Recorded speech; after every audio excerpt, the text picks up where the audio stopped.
Edhe pse urdhëri i drejtorit të përgjithshëm të policisë së shtetit është që të mos ndalohen automjetet në rrugë, sidomos gjatë sezonit turistik, kjo nuk e ka penguar rrugoren që të gjobisë çdo drejtues mjeti që shkel rregullat e qarkullimit.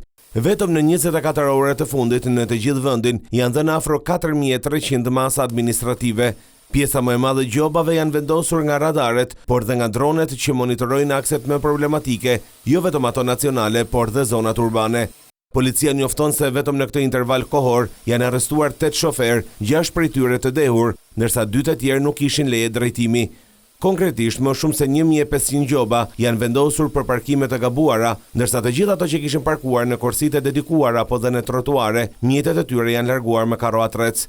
Ndërsa në akset nacionale janë vendosur më shumë se 1300 gjoba për të kalim të shpejtësisë së lejuar, para kalimit të gabuara, përdorim celulari e të tjerë.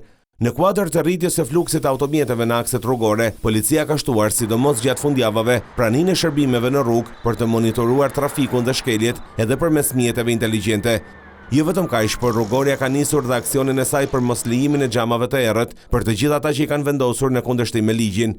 Vetëm në 2 javët e fundit në të gjithë vendin janë dëshkuar më shumë se 500 drejtues mjetesh për këtë shkelje.